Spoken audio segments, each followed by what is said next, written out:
Baik, assalamualaikum warahmatullahi wabarakatuh. Kita sekarang ngejar materi lagi ya. Tapi karena kemarin sudah mau selesai, kan kita masih ada waktu 1 hari besok. Besok masuk lagi nggak apa-apa ya? Bisa buat ngejar materi soalnya. Kalau kan Senin besok udah tes. Tanggal 7 ya, makanya Bapak suruh masuk kalian itu karena ngejar materi ini gitu loh. Kemarin yang nyatet kisi-kisi siapa? Enggak. Itu si Cika dikasih lihat tulisannya dari ditulis anunya. Kisi-kisinya itu dari ditulis. Tapi nanti aja, kita sekarang dulu. Kita lanjut materi dulu. Kita buka halaman, ayo dengarkan. Kita kejar materi dulu. Halaman 251. Kita ngulang lagi pokoknya supaya benar-benar kalian paham. Di sini kan menemukan informasi buku fiksi dan non fiksi. Yang pertama itu membedakan buku fiksi dan non fiksi ya. Kalau untuk membedakan buku fiksi dan non fiksi itu udah pasti jelas kan. Fiksi itu isinya rekaan. Kalau non fiksi itu berisi tentang informasi faktual atau nyata, ya. Berarti udah jelas dong contohnya buku fiksi itu apa aja kemarin? Buku dongeng, buku novel, buku roman, buku apa meneh nih? Komik. Nah, itu karena ceritanya cerita imajinasi seorang penulis, ya. Tapi kalau jenis non fiksi itu sesuai dengan kenyataan atau informasinya itu faktual, secara fakta ya. Contohnya kalau di sini ya buku itu contohnya 252 itu mengapa bumi bulat itu contoh buku kemarin? Buku ilmu pengetahuan. Jadi ketahuan ya. Contohnya buku fiksi itu tadi komik, novel, roman. Cita emot tadi apa? Komik, novel, roman, dongeng. Nah, kumpulan dongeng itu semuanya cerita fiksi. Tapi kalau yang non fiksi itu satu biasanya apa? Suruh ngumpulin ke ruangan. Kalau yang non fiksi berarti itu satu. Contohnya apa? Buku ini ya, buku pelajaran nih. Buku pelajaran itu buku non fiksi, itu contohnya. Yang kedua apa?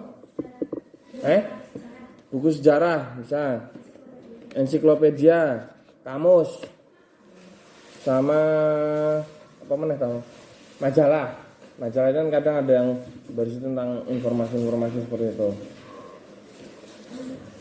Misalnya tips dan trik memasak telur. Kan orang mungkin masak telur arep kayak nggak dikasih garam kan nggak mungkin kan gitu. Pasti ada apa-apanya. Nah, ya oleh.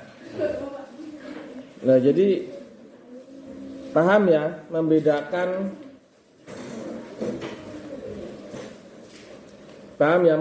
buku fiksi dan non fiksi itu? Paham belum? Ini kita udah mengulang lagi loh ya. Paham ya? Terus menemukan informasi pada buku fiksi. Jadi ketika kamu contoh buku fiksi apa tadi? Novel ya. Di sini kan contohnya novel. Di sini ada halaman 253. Itu kan ada tabel itu. Nah, informasi penting buku itu berarti satu, novel Laskar Pelangi adalah novel pertama karya Andrea Hirata. Oh ya, oke. Kenapa dia bisa tahu bahwa itu adalah novel pertama? Nah, untuk menemukan informasi pada buku fiksi, kalian bisa mencari resensi karo ulasan di internet. Nah, atau jenis karya pengarang yang sama tapi karyanya berbeda. Contohnya Andrea Hirata itu kan mengarang novel Laskar Pelangi, kedua Sang Pemimpi, ketiga and then shore. Nah itu nanti kan bisa dibandingkan isinya gimana gitu. Terus mencari resensi, oh tinggal ketik di Google resensi novel Laskar Pelangi, udah ketahuan informasinya seperti apa. Oh, Laskar Pelangi ini karyanya Hendra Hirata yang pertama, nah itu pasti ada. Terus yang kedua, misalkan sejak diluncurkan novel ini jadi best seller, banyak perbincangan karena apa? Isinya itu memuat motivasi, perjuangan. Meski keterbatasan fasilitas, tapi mampu mencetak generasi yang unggul kan gitu. Yang ketiga, novel ini sudah difilmkan dan diterjemahkan ke dalam 34 bahasa asing. Bayangkan, wis difilmke terus diterjemahkan ke dalam 34 bahasa asing. Dan diterbitkan di penerbit terkemuka di lebih dari 120 negara. Kemarin negara kan yang berapa paling 160-an ya. 60 50 150 160. Bukunya ada di lebih di 120 negara. Novel ini juga tersedia dalam bentuk audiobooks. Yang kayak kemarin yang Bapak ceritakan itu. Ya kayak Al-Qalam itu namanya audiobooks. Dipakai secara luas di berbagai negara untuk keperluan pendidikan. Nah, jadi ketika Bapak ngajar kayak gini tuh sebetulnya kalau ada audiobooksnya itu enak banget gitu. Bapak nggak perlu kakak ngomong, tinggal tak duding-duding ini dia bercerita sendiri kan gitu. Mungkin saya suka tahun-tahun. Insya Allah. Terus yang keempat, informasi penting buku tentang novel Laskar Pelangi adalah novel ini terpilih jadi salah satu dari 45 buku paling mempengaruhi di Indonesia sepanjang sejarah oleh media Indonesia. Tuh. Mungkin ada lagi yang mau menambahkan informasi penting buku nomor kelima ini, yang limanya ini. Ya.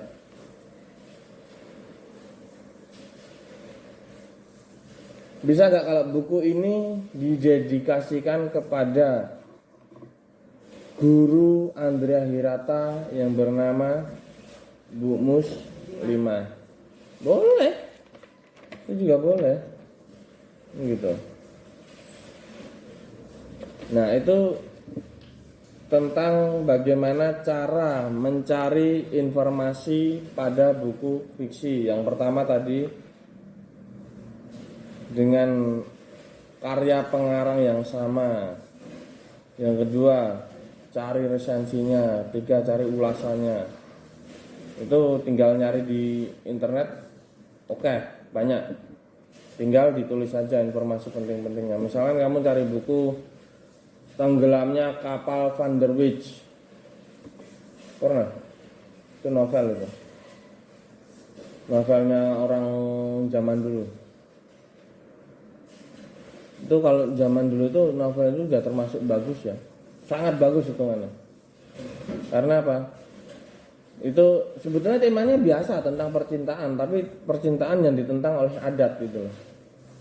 Adatnya di Jawa Barat, Sumatera Barat itu kan kalau nikahkan anaknya itu harus yang jelas garis keturunannya harus jelas.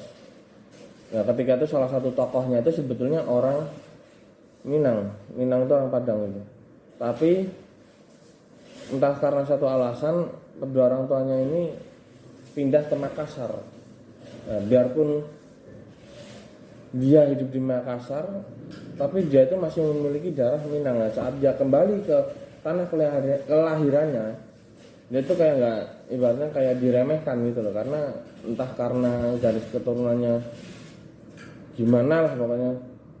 Itu bapak yang nggak tahu, yang jelas diremehkan. Dan akhirnya dia bertemu dengan seorang wanita yang saat difilmkan itu dia Pevita Pierce. Itu dia suka, kebetulan yang cewek juga suka, tapi Ya itu tadi ditentang sama adatnya di yang perempuan, nggak boleh sama yang itu. Dia dinikahkan sama orang, ya sama si orang Minang, tapi dia pergaulannya dengan orang Belanda. Nah saat itu akhirnya menikah.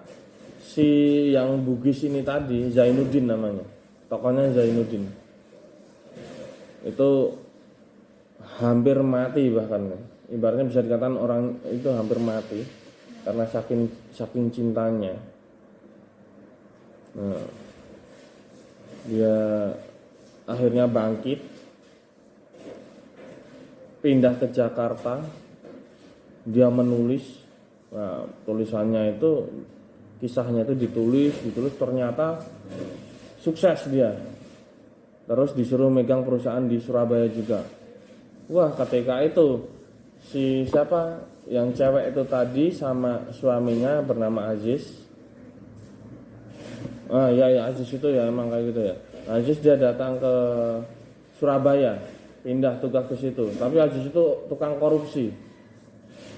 Ketahuan, dipecat, akhirnya sampai buat makan pun susah. Akhirnya ketemu lagi dengan si siapa kemau, Zainuddin. Ditolong sama Zainuddin. Bagusnya orang Minang itu apa? Satu, ikatan kekerabatannya itu sangat kuat. Biarpun dia sudah, kalau dalam cerita ini ya, dia sudah disakiti, tapi karena dia berpikiran sesama orang Minang, tetap dibantu. Hebat gitu. Nah, saat itu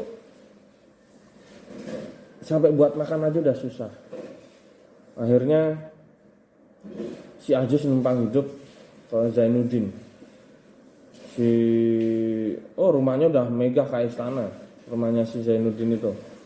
Sama si Pevita Pierce tadi yang benar-benar disukai sama Zainuddin. Nah, akhirnya merasa nggak enak si Aziz, dia izin buat cari kerjaan, tapi nitip istrinya di situ. Nah, dia cari kerjaan, ternyata dia bunuh diri karena mungkin benar-benar dia nggak kuat. Tapi sebelum bunuh diri dia udah menuliskan surat, dan surat itu dikasihkan ke Zainuddin. Intinya itu minta maaf sudah pernah menyakiti, tolong jaga si Hayati, yang perempuan itu namanya Hayati. Nah, akhirnya si Zainuddin biarpun sudah dikarimi surat seperti itu, dia masih nggak mau. Dia ibaratnya dia sudah menganggapnya sebagai hanya saudara satu ikatan dari warga Minang gitu loh. Tapi dia sebetulnya masih cinta. Orang di kerjaannya, ruang kerjanya itu dipasangi foto besar, namanya My Lost Diamond, permataku yang hilang. Nah, ketika itu Hayati udah sebetulnya pengen kembali dengan si Zainuddin, tapi Zainuddinnya tuh masih agak keras. Akhirnya disuruh pulang ke Padang, ke Sumatera Barat, dibayarin tiketnya, yaitu namanya kapal Van der Witch. Nah, saat itu dia udah naik kapal, terus si Zainuddin diingatkan sama, ya hitungannya masih kakaknya atau adik ponakannya itu, sepupu.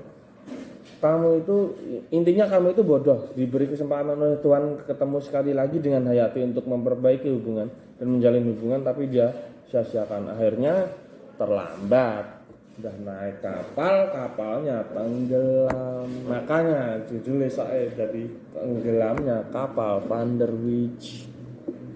Nah, sempat selamat, dirawat, akhirnya meninggal.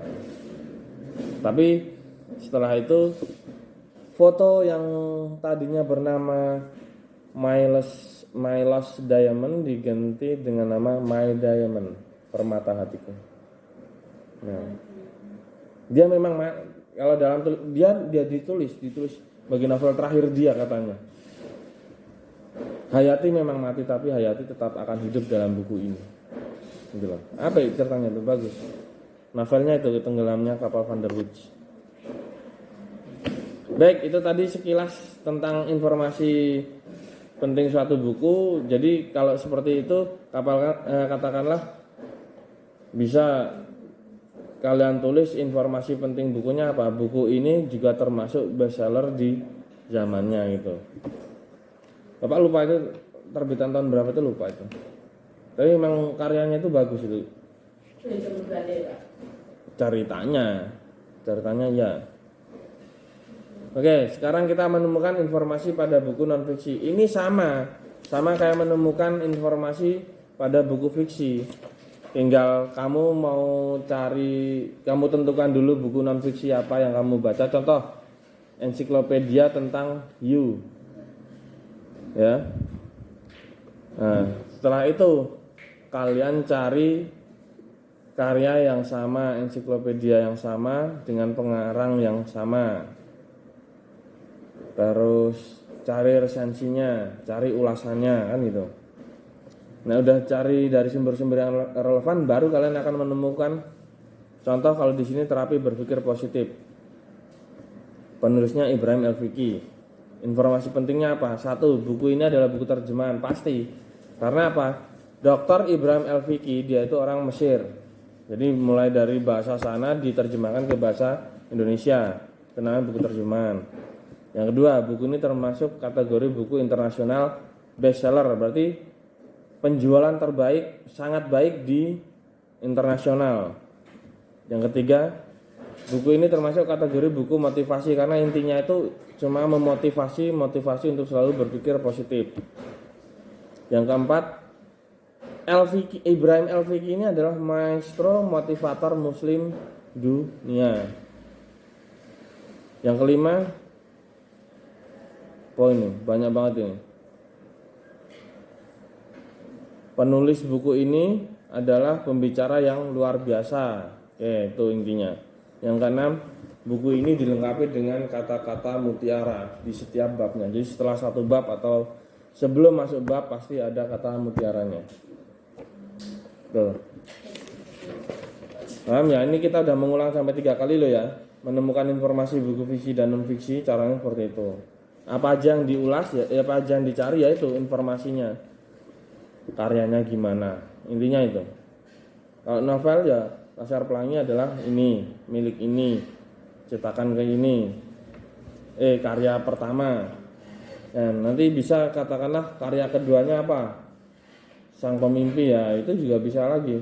Sang Pemimpi adalah novel kedua Andrea Hirata.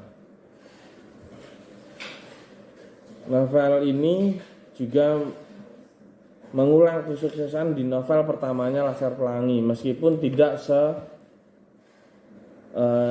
pokoknya sehebat bestseller Laskar Pelangi gitu loh intinya. Itu bisa. Sekarang yang B, menelaah unsur-unsur buku fiksi dan non fiksi. Unsur-unsur buku fiksi dan non fiksi itu apa toh?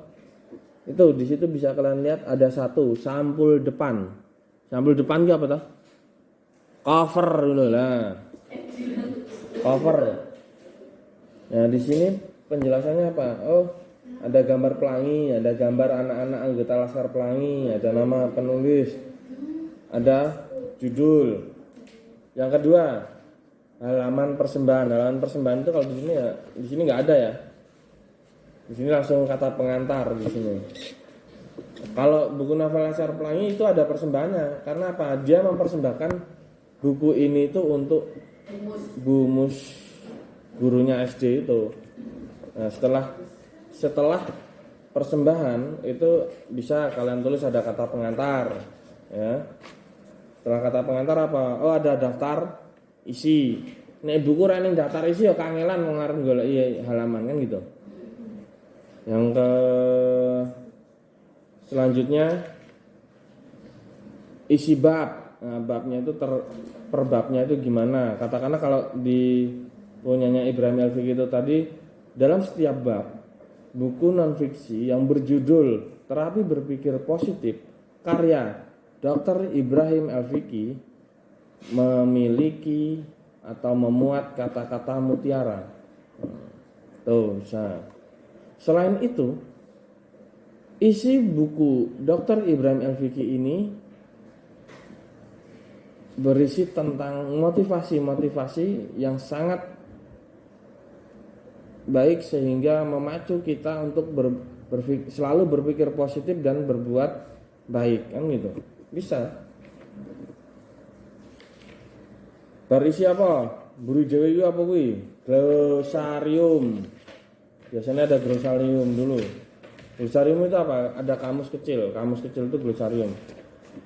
Setelah glosarium, buku itu pasti ada daftar pustaka. Setelah daftar pustaka ada indeks. Nah, itu tadi semua unsur-unsur buku fiksi dan non fiksi. Tapi kalau fiksi biasanya itu nggak ada glosarium kalau buku fiksi. Ya. Nggak ada daftar pustaka juga, karena apa? Fiksi gawane orang kok, karyane orang kok, kan gitu. Kalau dia ada daftar pustaka berarti harus dipertanyakan, berarti apa karangan dia itu plagiat, nyontoh nggone uang. Karena apa? Daftar pustaka ini merupakan rujukan yang diambil di dalam buku. Jadi ada pernyataan bla bla bla bla bla dalam kurung Ali Syahbana Sultan Takdir, Sultan Takdir Ali Syahbana. Nah, itu kan berarti pendapatnya Sultan Takdir. Tapi kalau nulis novel ya udah itu imajinasi kita, nggak perlu dikasih daftar pustaka gitu. Terus biasanya belakang tetap ada profil penulis, apa profil pengarang. Tuh unsur-unsurnya ya, diingat-ingat unsur-unsurnya itu pasti ada sampul depan. Kalau fiksi ada halaman persembahan, terus ada kata pengantar, ada daftar isi, ada isi atau bab, terus ada glosarium, ada apa namanya, daftar pustaka. Tapi kalau di buku fiksi nggak perlu ada juga, nggak masalah kan gitu, emang harus nggak ada kan gitu. Terus indeks itu biasanya di buku non fiksi. Indeks itu apa toh? Indeks itu biasanya memuat kata-kata yang sering muncul atau kata-kata sering muncul dengan, dan biasanya nama-nama tokoh orang itu ada biasanya di situ. Indeks. Terus di sampingnya pasti ada halaman. Jadi ketika kalian buka halaman, katakanlah di situ ada Adi Sabisa Nur 234, berarti di halaman 234 akan ada nama tersebut gitu loh. Coba 234 kalian bisa lihat itu. Ketemu ras. Aku ya apa? Mari jaga lingkungan oleh Sabisa Nur Adi. Tapi kalau namanya penulisan di indeks ini harus dibalik kayak daftar pustaka.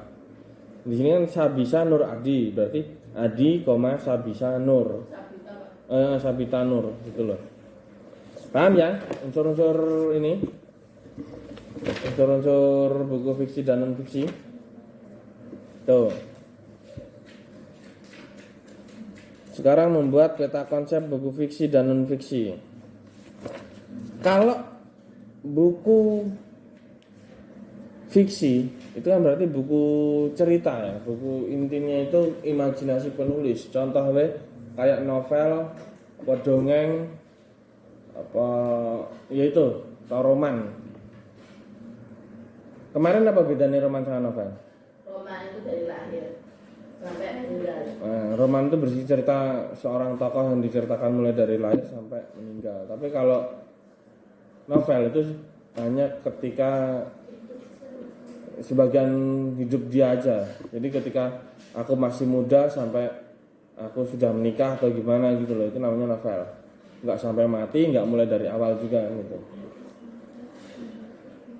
Jadi kalau novel kita suruh membuat peta konsep, itu tinggal bisa kalian lihat di halaman 258. Halaman 258 itu peta konsepnya Laskar Pelangi. Ini tuh.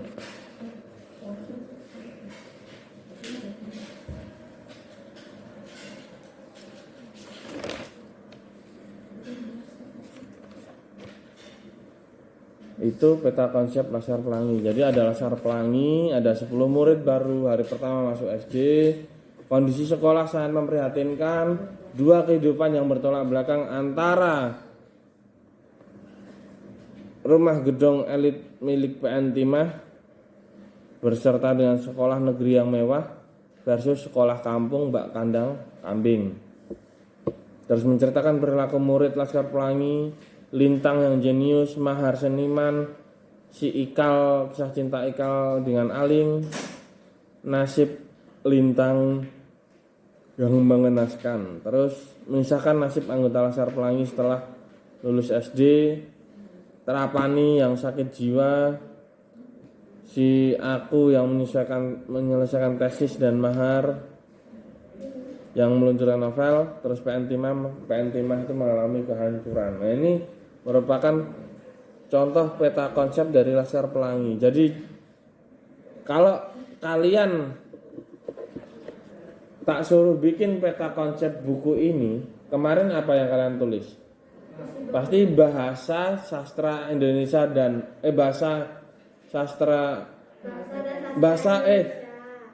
buku bahasa dan sastra Indonesia, ya. Terus berarti isinya apa peta konsepnya? Kamu buat cabang ada 8. Kenapa 8? Karena babnya itu ada 8. Nah, setelah 8 ini itu nanti akan keluar cabang lagi. Itu apa? Subbabnya gitu ya. Itu kalau kalian buat peta konsep buku non fiksi ini. Paham? Untuk membuat peta konsep? Paham ya Cika ya? Jadi ketika kamu mau membuat peta konsep buku ini, kamu tulis judulnya ini, terus akan turun lagi cabangnya itu. Cabangnya itu berisi tentang teksnya itu. Teksnya ada berapa? Oh, ada 8. Nah, belum sampai di situ, kasih lagi setiap teks itu nanti turun lagi cabangnya 4. Kenapa 4? Karena subbabnya ada 4. Lihat di daftar isi. Setiap unit itu pasti ada A, B, C, D. Unit 2 A, B, C, D ya. Jadi ketika kalian buat peta konsep ya, judul bukunya turun di sini, teksnya berapa, dari teks ini turun lagi 4. Seperti itu. Oke, itu cara membuat peta konsep. Terus membuat peta konsep buku non fiksi sama aja, ini tadi contohnya udah jelas kan itu. Terus yang terakhir menanggapi isi buku fiksi dan non fiksi. Bari kali ini besok iya ta. Kalau menanggapi ini biasanya dia itu menjelaskan tentang bagian-bagian yang ditanggapi itu kayak judul, pembagian isi buku,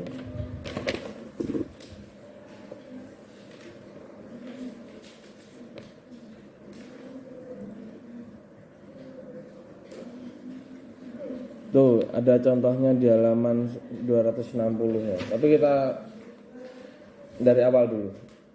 Halaman 259 menanggapi isi buku fiksi dan non fiksi. Di sini ada contoh novel Gelang Giok Naga karya Leni Helena. Ya. Itu aspek yang ditanggapi apa? Oh, judulnya itu Gelang Giok Naga, berarti gelang itu simbol perempuan, ya.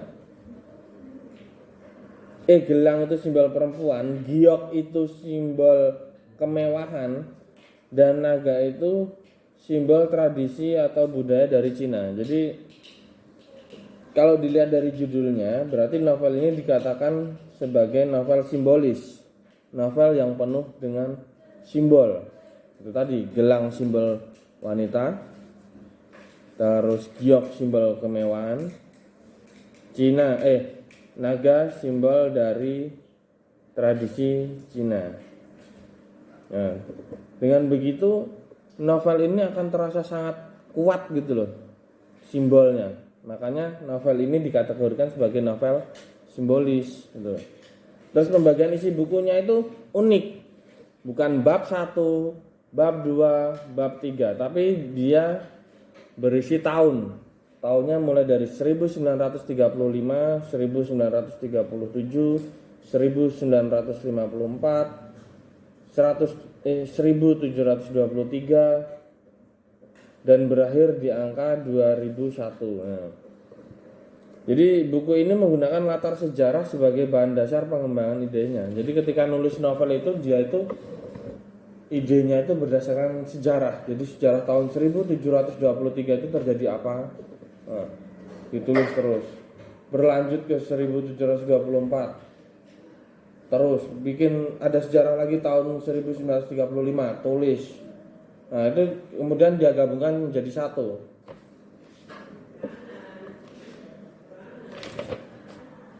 Lalu yang ketiga, selanjutnya adalah aspek yang ditanggapi itu persoalan yang diangkat pengarang. Jadi tanggapannya novel Gelang Giok Naga itu novelnya itu unik, kreatif, termasuk novel perjuangan karena novel ini mengisahkan perjuangan seorang wanita etnis Cina yang berjuang sesuai dengan zamannya. Yang Kuei Fei, seorang selir kaisar Cina, berjuang untuk kebebasan dirinya. Alin dan Ashui, dua wanita imigran Cina yang tiba di Indonesia awal tahun 2000-an, berjuang melawan kekejaman penjajah. Xuan Lin, gadis pemberani, berjuang di tengah pergolakan kebencian terhadap kaum Tionghoa. Tuh. Pokoknya intinya itu perjuangan. Dalam hal ini perjuangan etnis kaum Tionghoa ya, yang dilakukan oleh wanita. Kenapa yang dilakukan hanya oleh wanita? Kenapa yang melakukan perjuangan di novel ini itu seorang wanita? Kenapa nggak laki-laki? Karena kan dari judulnya sudah. Nah, berpikir nalar lah ya. Kenapa ini yang berjuang semua cuma perempuan, nggak ada yang laki? Ya karena itu tadi judulnya apa? Gelang Giok Naga. Gelang itu kan simbol perempuan gitu loh. Ya paham ya? Jadi kalau jawab bahasa Indonesia itu nggak perlu ragu, nggak perlu takut. Yang penting sampaikan aja, siapa tahu ya emang itu kan gitu. Terus yang ketiga, contoh tanggapan buku non fiksi. 5 hal yang perlu disampaikan dalam buku non fiksi. 1. Ada identitas bukunya. Judulnya apa? Penulisnya siapa? Penerbitnya di mana? Penerbitnya namanya apa? Cetakan kepiro, tahun berapa? Tahun terbitnya tahun berapa? Tebal bukunya berapa? Tuh. Itu baru identitas ya. Identitas itu unsurnya ada itu tadi di dalamnya. Judul, penulis, penerbitnya mana, cetakan kepira tahun pira, sama tebal buku. Ada 5. Yang kedua, ada ringkasan buku. Ini berarti kalau teks ulasan ya. Setelah identitas ada ringkasan buku. Terus ada tanggapan isi penyajian buku. Nah, setelah diringkas itu ada enak tanggapan isine iki kaya ngene iki lho. Terus penyajiannya iki seperti ini. Babnya itu enggak urut. Babnya itu berupa tahun ini dan ini gitu ya. Itu penyajian. Bukunya gimana? Isinya tentang apa? Tanggapannya kan itu. Terus kelemahan dan kelebihan atau keunggulan. Itu yang keempat. Tulis aja keunggulannya buku ini keunggulannya apa? Oh, buku ini bercerita tentang sejarah mulai dari tahun segini sampai tahun segini yang berupa perjuangan seorang wanita Tionghoa. Tuh. Kelemahannya apa? Oh, katakanlah Bapak juga belum pernah buka bukunya ya. Mungkin karena kelemahan buku ini karena tebal, bukunya tebal, untuk menghemat biaya produksi. Katakanlah buku novel ini dicetak dengan menggunakan kertas buram, itu juga bisa gitu loh. Jadi ada kelebihannya, ada keunggulannya, harus disampaikan. Terus mungkin ada kosakata, tahu kosakata? Kata-kata bahasa Indonesia itu loh, itu terdapat kosakata yang sulit dimengerti atau dipahami. Tuh.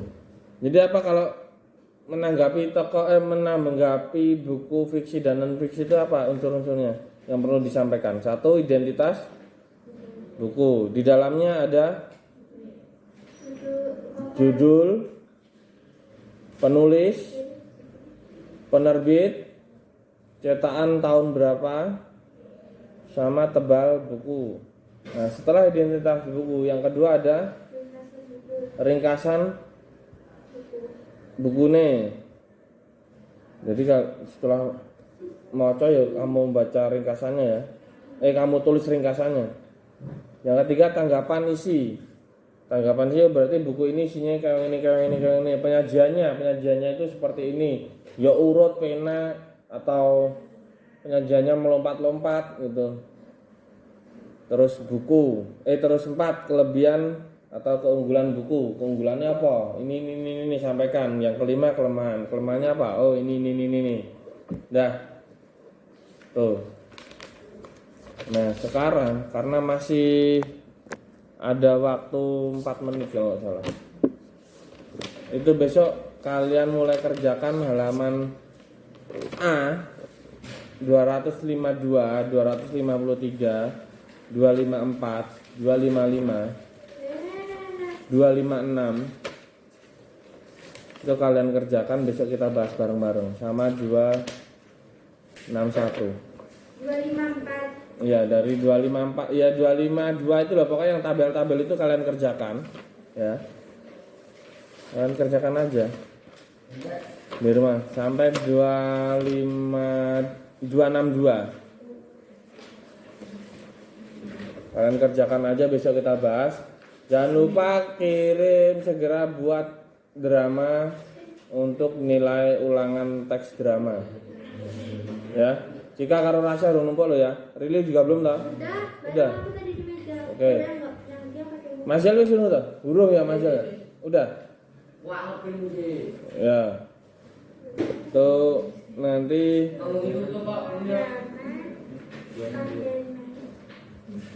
itu bisa aja di sini gampang kok. Nanti besok kita bahas bareng-bareng. Oke? Karena ada kurang 2 menit, Bapak cukup sekian. Bila taufiq wal hidayah, wassalamualaikum warahmatullahi wabarakatuh. Pas ya. Berarti besok